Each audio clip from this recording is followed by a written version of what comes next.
Welcome to the Marriage Steps podcast, where developing a long-lasting, happy relationship is the status symbol to achieve, and following my 6 marriage steps is a path to help get you there. I'm your host, Dr. Wyatt Fisher, a licensed psychologist specializing in marriage counseling. The Marriage Steps podcast is listener-supported, so to help keep it on the air so couples worldwide can receive hope for their marriage, please consider becoming a monthly supporter by going to patreon.com/marriage steps. Quick announcement, if you haven't left me a review already, I'm encouraging all of my listeners to leave me a review on whatever platform you listen to my podcast on. What happens is the more reviews I get, that makes my podcast appear higher on search results, so more couples can find it and receive hope for their relationship. So if you haven't already, when the episode is done today, please take a few minutes, maybe even 30 seconds, and leave me a quick review. I would really appreciate it. The marriage tip of the day is avoid using always and never. How often do you use those words when talking with your partner? If you're like most people, you use those words a lot when you're talking about your partner's behavior to them. You probably say comments like, "you always," or "you never." And what happens? The moment you say that, your partner gets defensive because it feels like a blanket statement. And usually it's not true. And they're going to point out how it's not true. That's the first thing out of their mouth. They're going to talk about how that didn't happen last Tuesday, or I didn't do that a year ago, Saturday night at 6. They're going to look to the exception when that did not happen because they're feeling mislabeled and that you're painting this broad stroke about them. So avoid using the words always and never. And instead, you can use phrases like most of the time, or on average, it feels like. Comments like that take off the edge of making it sound so all or nothing, and your partner will become less defensive. The marriage joke of the day is if you want to get your high libido partner home on time from work, tell them sex is going to happen at 6 p.m. sharp, whether they're home or not. That will motivate them. Okay, so today is Ask the Shrink Hour. So today is the day where I post on my Facebook page what marriage questions do people have. And a lot of people write in, and then I write down the questions and I answer them for all of you because a lot of you probably have similar questions. So here's the first one.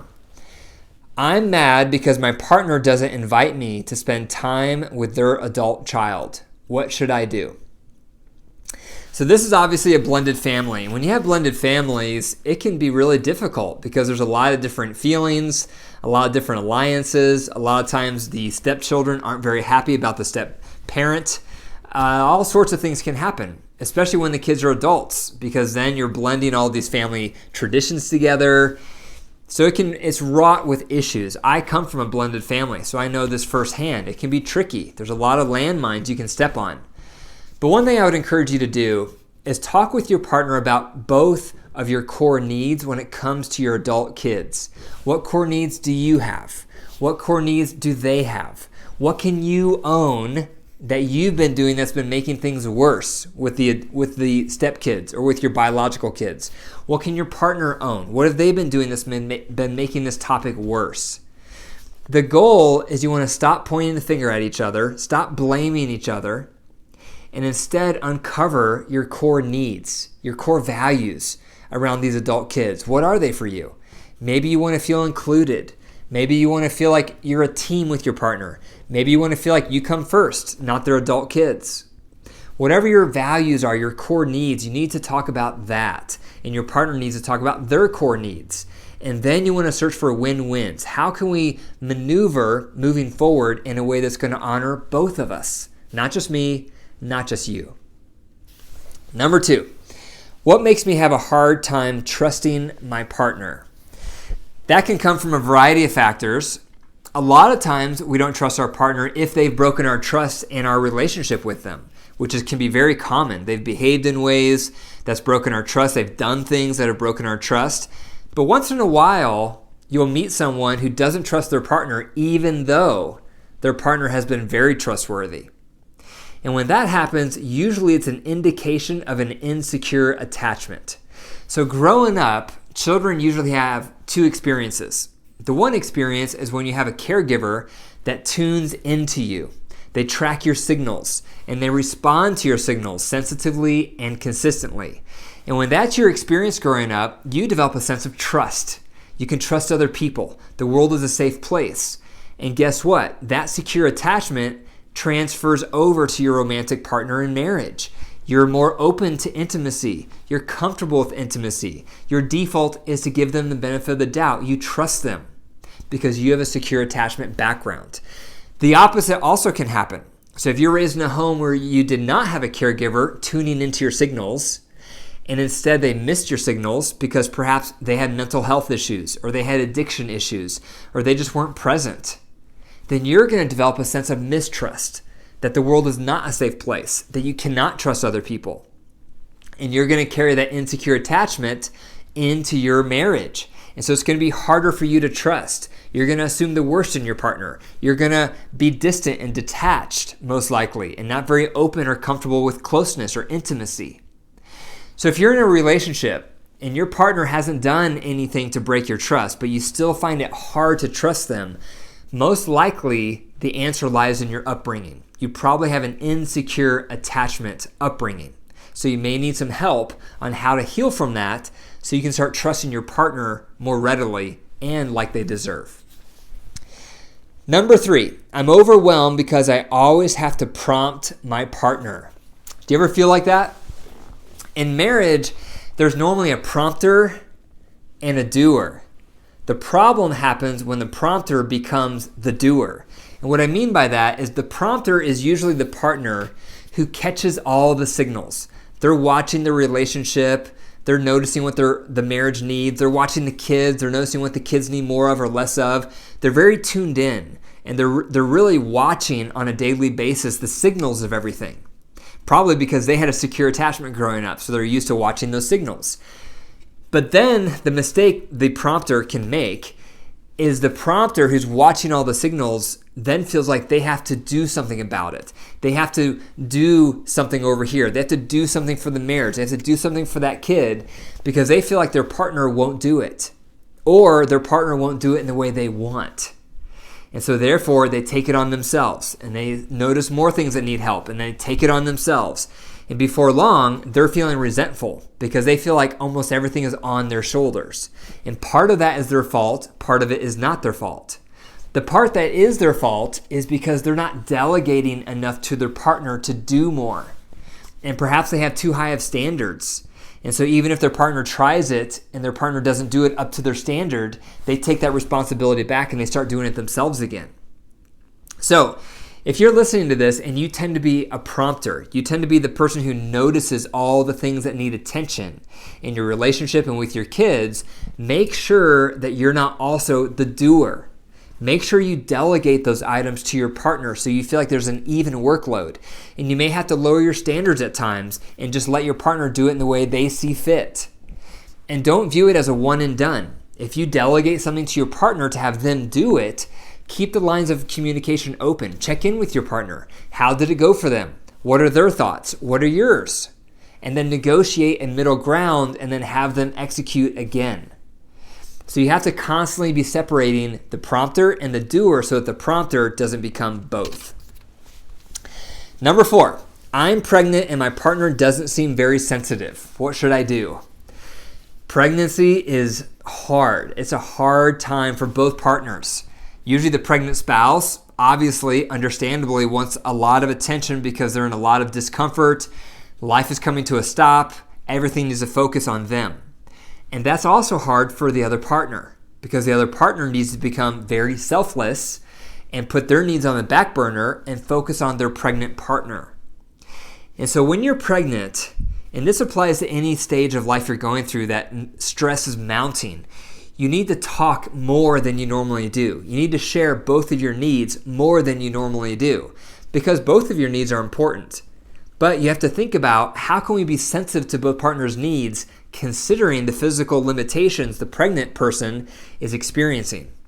Because you both want to feel supported. You both want to feel loved. You both want to feel like your needs are important. But that may look a little different during the pregnancy phase and after pregnancy. But you want to approach pregnancy as a unified front, and that's not going to happen by accident. You have to continually talk about, how are you feeling in our marriage? How am I feeling? How can I better serve you? How can you better serve me? So that you feel like you're a unified front moving into the pregnancy and moving into parenthood after the pregnancy. Okay, last question. How can my partner and I fight less? That's $1 million question. And so many couples have that question. How can we fight less? We fight all the time. Why do we fight so much? Normally there's two things to think about when it comes to conflict. The first thing is, how well are you filling up each other's love bucket? That's a marriage tool that you have to master. If you don't know what I'm talking about, then you probably have a low love bucket, and your partner probably has a low love bucket. Make sure you go to my website and click on marriage tools and look for love buckets. It's a vital tool. And what it does basically is it tunes you in to your partner's top needs. It helps you to make sure you're starting to fill their top needs and simultaneously reduce the behavior they don't like. Because if you're meeting their top needs, but you're still doing a lot of behavior they don't like, it's pointless. All of your effort meeting their needs won't matter because you're also doing behavior they don't like. So the goal for all of us is to simultaneously do the fillers our partner desires while we stop doing the drainers they don't want.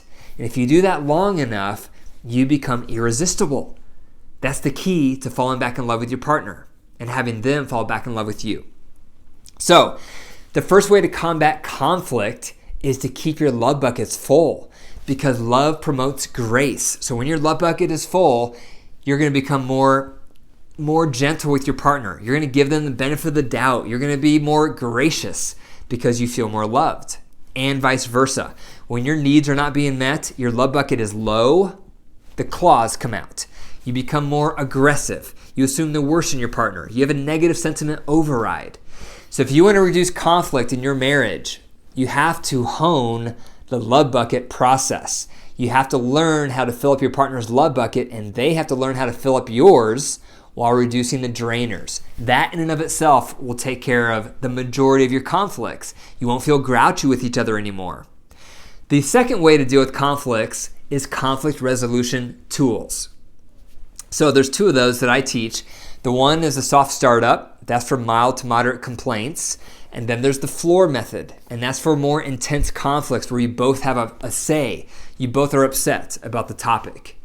So if you don't know what those are, be sure to go to my website, go to Marriage Tools, look for the soft startup, and look for the floor method. Those are the two tools on how to manage conflicts better. We all need tools on how to handle conflict because we don't do it well naturally. A lot of times when I'm working with couples, they'll say, I feel like we're a bunch of kids. And they're right.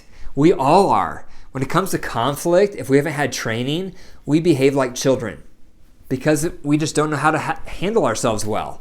We regress to adolescence during conflicts.